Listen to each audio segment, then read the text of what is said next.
నేను తెలంగాణ దోపిడీకి గురైంది ఇవన్నీ మాట్లాడి నేను ఒకటే అనుకునేవాడిని, ఏదో బాధ ఉంది, కోపం ఉంది, వ్యధ ఉంది. భాషని యాసని వెటకారం చేశారు. అప్పటికి పాలిటిక్స్ తెలియదు నాకు. నేను నా సినిమాల్లో నేను ఎలా చెప్పాలి, నేను ఇష్టపడే తెలంగాణ యాస కానీ, తెలంగాణ మాండలికం కానీ, తెలంగాణ సాహిత్యం కానీ, అది నేను సినిమాలు ఎందుకు పెట్టుకుంటే ఓట్లు వేస్తారని పెట్టుకున్నాను, నాకు ఇష్టంతో పెట్టుకున్నాను, గౌరవించడానికి పెట్టుకున్నాను. మేము ఇప్పుడు పాలిటిక్స్లోకి వచ్చి ఉండొచ్చు, అది వేరే విషయం.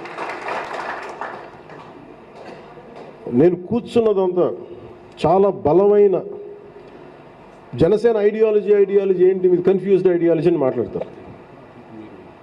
ఒకసారి నువ్వు లెఫ్ట్ వామపక్ష భావజాలం అంటావు, ఇంకోసారి రైట్ అంటావు. మిగతా వాళ్ళకి కన్ఫ్యూజన్ ఉంది, నాకు కన్ఫ్యూజన్ లేదు. నాకు అది రీజన్ కూడా చెప్తాను. ఇప్పుడు తెలంగాణ సాయుధ పోరాటం చేసింది చాలామంది కలిపి చేశారు, వామపక్షాలు చేసినాయి, సనాతన ధర్మాన్ని పాటించే వాళ్ళు చేశారు. ఎక్కడా కూడా రజాకార్లు పర్టికులర్గా మతం అయినప్పటికీ కూడా దాని మత పోరాటంలాగా అవ్వలేదు. అది సాయుధ పోరాటం అయింది దానికి, అంటే అంత స్ఫూర్తి దానికి. అంటే నేను ఆ బ్యాలెన్స్ నేను పట్టుకున్నాను. నాకు అర్థమైంది తెలంగాణ గొప్పతనం, తెలంగాణ పోరాట గొప్పతనం.